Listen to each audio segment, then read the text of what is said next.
El tablero con la entrevista a Gastón. Sí, ya está en comunicación con nosotros Marcelo Constant, él es historiador aquí de la provincia de Jujuy. Hola Marcelo, buenas tardes. Hola Gastón, ¿cómo te va? Bien, bien, gracias por atendernos. No, por favor. Queríamos, bueno, aprovechar lo que fue ayer el feriado provincial en relación a otro aniversario del llamado Éxodo Jujeño, para que nos cuentes un poco tu visión de este tema. Sí, bueno, el éxodo jujeño, que es una fecha tan importante para la historia argentina, en que realidad, dentro de la guerra de la independencia, marca un cambio profundo, porque va a ser el primer movimiento colectivo, el primer movimiento de masas de la guerra de la independencia. Es decir, hasta 1812, en sus inicios, la guerra no era muy popular. A partir del éxodo jujeño, es cuando el pueblo de Jujuy decide, por orden de Belgrano, marchar hacia Tucumán. En general la adhesión más grande es de las capas más populares, más humildes de la población. ¿Sí? Cuando en general la población de Jujuy estaba dividida y parte de ella se quedó en el interior de la provincia, en sus fincas, en el caso de los hacendados o grandes comerciantes.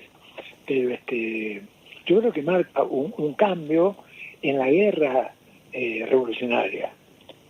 Por eso creo que es un hecho para recordar. No solamente eso, sino que después, durante más de 15 años, Jujuy se va a constituir en frontera de guerra. Es decir, las invasiones españolas son más de 10 y van a arrasar a la región, ¿no? Que en esa época todavía dependía de Salta. Claro. Marcelo, esto, esta cuestión de fue una guerra o una de las guerras populares en el sentido de involucrar a gran parte de la población, fue una orden de Belgrano, me quedo, y el tema de que no todos participaron, ¿no? Al menos algún sector se quedó. Los que se quedaron, ¿por qué se quedaron? Y después te pregunto, los que se fueron, ¿por qué se fueron? Bueno, recordamos que estamos en los inicios de una etapa de grandes transformaciones, como es una revolución. Uh-huh. Es decir, la revolución comienza y se extiende desde Buenos Aires hacia el interior. Pero en general es un movimiento que se da en toda América hispana. Claro. ¿Sí? En general, los pueblos criollos de América comienzan su guerra para separarse de la autoridad española, que vivió una situación muy especial, ya que el rey de España se encontraba prisionero de los franceses. Entonces hay una situación caótica, aparecen juntas en España y algo similar en América hispana, ¿no? Como la Junta de Buenos Aires. Hay muchos sectores dentro de la población criolla que no toman partido todavía ni para una causa ni para otra. Uh-huh. Porque estamos hablando de una guerra para crear una sociedad independiente de la española, pero que todavía no se sabía qué forma de gobierno podía adquirir o qué características tenía, ¿sí? Y para muchos era considerado como un movimiento subversivo, ¿sí? Entonces no eran pro-monárquicos. Recordemos que en Jujuy, un par de años antes, en 1810, se daban misas rogando por la libertad del rey de España, ¿sí? Entonces es una situación muy indecisa, donde hay un sector de la población, la más beneficiada por la monarquía, que no adhiere a las causas patrióticas. Recordemos que estamos hablando de una patria que todavía no existe en su origen. Entonces toda la terminología de la época es también bastante novedosa. El acto simbólico de Belgrano, que bendice la bandera en la iglesia matriz de Jujuy, la que soy la catedral, es también un acto simbólico. ¿Está bien? Y lo hace justamente en un lugar frente al Cabildo, donde la población estaba acostumbrada que allí se realizaran los actos de gobierno, eran los símbolos del poder hispano, en el Cabildo o en la iglesia, ¿no? Siempre son las dos coronas, la corona religiosa y la corona real, ¿no? Siempre unidas. Es muy interesante ver cómo durante el éxodo jujeño, que se tiene que hacer justamente este destierro de la población por la invasión de las tropas españolas, eran ejércitos muy bien conformados, y Bequebrano no puede hacer fuerte a hacerlo frente en esta situación, entonces decide, y tiene orden aparte, de retirarse hasta Córdoba, ¿sí? Él lo hace solamente hasta Tucumán. Allí toman refuerzos, se reorganizan tropas. Los mismos jujeños que marchan con Belgrano conforman una fuerza militar que se llamó Decididos por la Patria y que va a tener su bautismo de fuego en el Río de las Piedras, porque esta marcha del pueblo de Jujuy se hace con combates con la vanguardia española, continuos. Mientras la población va marchando, atrás va el ejército defendiendo, ¿no? Una cosa curiosa, el 23 de agosto, que es el día que estamos recordando, es el último día que el ejército sale de Jujuy. El éxodo comenzó en los días previos, y el último en salir de la ciudad fue Belgrano, ¿no? Si hay un sector que no adhiere, huyen al campo, ¿no? Pero la ciudad queda vacía. Tampoco se queman las casas ni cosas parecidas, ¿no? Y después surge todo ese mito que se incendia las casas. No, las casas se preservaron, ¿no? Claro, Sí, perdón, se llevan los bienes, ganados, mercaderías de los comerciantes, y aparte todo el esfuerzo de la población, teniendo que marchar, un viaje de más de 2 semanas, y después muchos no van a poder volver por el costo del viaje, ¿no? claro. Ustedes recuerden que no hay carreteras, puentes ni cosas parecidas, ¿no? Es un esfuerzo sobrehumano. Sí, es buenas, Marcelo. Es muy interesante Sí, escucharlo porque si uno va desde el trayecto de la escuela primaria, incluso secundaria, estudiando justamente lo que ahora estás diciendo que nunca pasó, incluso la quema que se hace todos los años acá en Jujuy, escuchar claro. esta parte es sorprendente y sería muy importante que se pueda tomar también en las escuelas, porque si no estamos estudiando cosas que no pasaron. En general, lo que ocurre es que se construye una historia tradicional, una historia oficial, que muchas veces no tiene que ver con la realidad, ¿no? Si nosotros leemos las memorias de algún general español que haya llamado Jujuy, como el último virrey del Perú, Joaquín de la Pezuela, él recuerda que las tropas con las que invade Jujuy son en general indígenas del Perú que no hablan castellano. Y en general vienen descalzos y con las mujeres que les cocinan. Es decir, eran poblaciones en movimiento, y no esa idea que tenemos nosotros de los ejércitos tradicionales. En general los oficiales son españoles, pero la tropa en su mayoría son indígenas del Perú. Y es curioso que él justamente dice eso en sus memorias, que no podían sacarles a las mujeres por temor a deserciones masivas, ¿sí? Y en realidad el éxodo que nosotros recordamos de 1812 no fue el único, hubo 3 éxodos de población, distintas invasiones españolas. ¿Está bien? Después otra cosa que quiero recordar, Sí. porque desde hace unos años se ha creado un nuevo feriado provincial, Sí, recordando lo que se llama Reconquista de Jujuy. Es decir, cuando la gente vuelve a Jujuy. Hay que decir que en realidad no hubo ninguna reconquista. Porque reconquista, nosotros recordamos las invasiones inglesas, cuando se peleaba en Buenos Aires calle por calle, que todavía hoy las calles recuerdan, por ejemplo, la calle Defensa, en San Telmo, porque ahí se defendió, se peleó y se reconquistó Buenos Aires de los ingleses. Pero en el caso de Jujuy, cuando la población vuelve a Jujuy, los españoles se habían retirado hacía más de 30 días. claro. ¿Sí? Y fíjense ustedes qué curioso, que se ha fijado un feriado provincial por una cosa que nunca existió, que es la reconquista de Jujuy.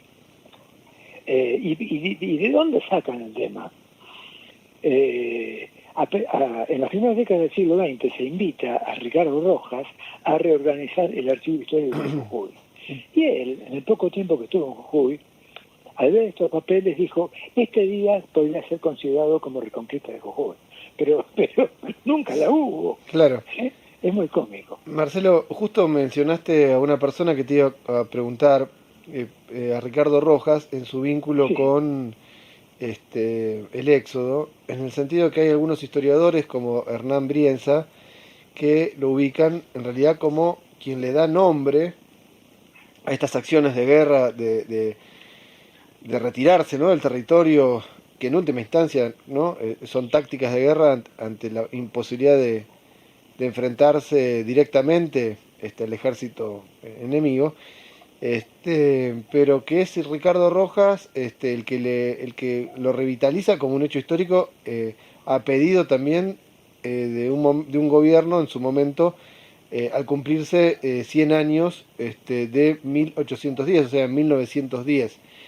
Claro. Algo de esto va por ahí, digo, incluso la palabra éxodo, Virenza dice que hace mención al éxodo de Moisés, ¿no? Por el relato bíblico, Sí. que se aplica ese término bíblico a bueno, a un hecho que es más bien de guerra, ¿no? Sí. ¿Algo de eso es así? Sí, ¿O qué yo visión creo que tenés vos, no? sí, no, yo tengo la visión de que ante las distintas invasiones españolas se produce este destierro de la población. Sí, La palabra correcta sería es un destierro, porque es dejar todos sus bienes, sus claro, pertenencias, sus propiedades, o lo poco que tienen, ¿no? Pensemos en la población más humilde de la población, que es la que menos tiene, y tiene que ir acompañando a las tropas. Esta es una orden terminante que da Belgrano, y comienzan a marchar una semana antes, desde el 23 de agosto. Lo que ocurre es que esta es una táctica de sí, de guerra, guerra, sí, pero forzosa, porque no podía hacer frente a los ejércitos españoles. claro, Es decir, justamente recibe refuerzos de Salta, refuerzos de Tucumán para enfrentar a los ejércitos españoles dirigidos por Pío Tristán en la batalla de Tucumán. uh-huh, ¿Sí? Pío Tristán, aparte peruano. claro, Y también recordemos que Pío Tristán había sido compañero de estudios de Belgrano en la Universidad de Salamanca. Por eso, justamente, después del combate de la batalla de Salta, hay un armisticio, pactan y se rinde Pío Tristán ante su antiguo compañero, que era Belgrano. claro, Belgrano no solamente es un gran militar, es un hombre del derecho fundamentalmente, pero es un gran publicista de las ideas revolucionarias, uh-huh, de la libertad, de la igualdad, y como acto de propaganda de lo que está inaugurando, que es un mundo republicano con grandes valores, libera al ejército español, ¿sí?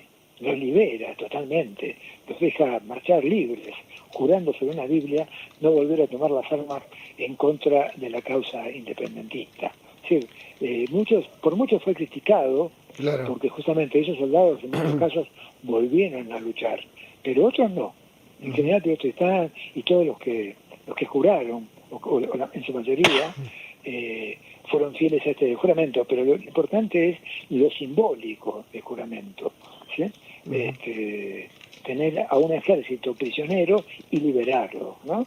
Es una muestra del poder el augurio de una nación con grandes ideales que se está creando, ¿no? claro. No, y por último, lo que te decía respecto a Ricardo Rojas, es así su rol de revalorizar algo que en la historia argentina tal vez eran hechos que no solo no tenían un feriado provincial en este caso, sino que no estaban debidamente documentados o por lo menos puestos en valor, ¿no? Sí, sí, pero de todas formas el éxodo jujeño es un símbolo de los acontecimientos que tocó a vivir, o las circunstancias que tuvieron que afrontar los jujeños, pues no solamente es el éxodo, sino soportar 15 años de guerra. En Jujuy se libraron más de 300 combates. Era una población militarizada, obviamente, y cuando terminan las guerras en 1825, la población está destruida. ¿Sí? Familias poderosas están en la ruina, se ha perdido más del 20% de la población, ha muerto. Por ejemplo, Teodoro Sánchez de Bustamante dice en la legislatura de Salta, 1826, la sociedad de Jujuy es una sociedad de viudas, de huérfanos y mutilados, ¿sí? Por las situaciones que ha quedado en la provincia. Recién la recuperación económica de Jujuy se va a producir en la década del 80 con el desarrollo de la industria azucarera. Pero hasta entonces es decir, reina la miseria, ¿no? Yo creo que el éxodo tiene un gran valor simbólico, justamente porque me parece dentro de la historia de la independencia es el primer hecho popular. Es decir, la participación de la gente es definitiva, ¿sí? Recordemos solamente que en la campaña de los Andes, San Martín logra reunir un ejército entre argentinos y chilenos, ¿sí? Y gran parte de los argentinos eran esclavos, de 4.000 hombres. Si no, las causas no son muy populares todavía en esta época. Claro. Si nosotros lo comparamos, por ejemplo, con los ejércitos mexicanos, ¿sí? Eran de, 70, 80.000 personas. Claro, en la masividad tal vez, como vos decías Claro. antes, el otro hecho más de intervención del pueblo es la defensa de Buenos Aires ante las invasiones inglesas. Claro. Desconozco la magnitud de cuántas personas del pueblo participaron, pero por lo menos el imaginario se ha ido recreando esto de arrojar agua hirviendo de las terrazas y demás, lo que vos decías, la calle de defensa, pero tal vez no tiene la misma magnitud de lo que ha sido el denominado éxodo, ¿no? Claro, pero fíjate, vos me hiciste recordar que las invasiones inglesas, vamos a vencer a los ingleses que capitulan, se rinden, y nos quedamos con las armas, ¿está bien? Se los libera. Bueno, esas armas de fuego son las que se utilizan durante la Guerra de la Independencia. Es decir, hay muy pocas armas de fuego, por eso Belgrano, por ejemplo, recomienda usar la lanza. Y en general los gauchos estaban armados con lanzas. Claro. Ahí se van creando destacamentos gauchos que hacen una guerra de guerrillas, que es una guerra justamente al no poder enfrentar en forma... Claro, en igualdad de condiciones, ¿no? Claro, en igualdad. Y después va a haber grandes combates en Jujuy, como el puesto de Marqués, donde se enfrentan más de 1.500 hombres de cada bando, pero imaginemos una población sometida a un sacrificio continuo de guerra, a saqueos por parte de los españoles que venían a saquear, obviamente, a empréstitos forzosos por parte de los gobiernos revolucionarios, para que la gente tuviera que dar, ganado, mulas fundamentalmente, cereales. Y en todo esto, un general como Belgrano, improvisado como militar, pero con una valentía única, porque si nosotros recordamos, las únicas grandes batallas que hubo en el actual territorio de la República Argentina fueron victorias dirigidas por un civil, que fue Manuel Belgrano. Él era abogado. Claro, sí. San Martín tiene grandes combates y batallas en Chile y Perú. ¿Sí? Y a San Martín era un militar. Era militar de carrera. Claro, exactamente. Bueno, Marcelo, creo que ha sido un aporte al programa y a la audiencia, y bueno, queda esto para quienes quieran compartirlo. No sé si querés agregar alguna conclusión o idea más. Una sola cosa. Dale. Que en este acto verdaderamente popular, participativo, que fue el éxodo jujeño,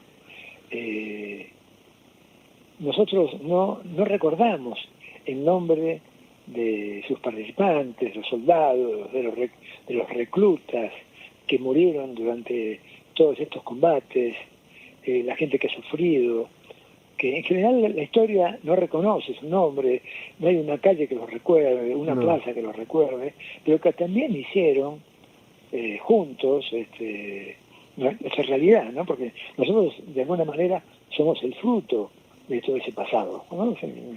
El pasado pervive en nosotros. Totalmente. Bueno, te agradezco nuevamente y seguramente te estemos llamando por algún otro hecho de la historia. Para desmitificar. Y además, sí tenemos una deuda con Marcelo, que es hablar de sus novelas, que vengo leyendo. Como quieras. Sí, ahí tengo una deuda que la estoy leyendo pero medio lento, pero me comprometo así a que hablemos de ellas. Son muy interesantes. Dale. Bueno, Gastón. un abrazo. Un abrazo.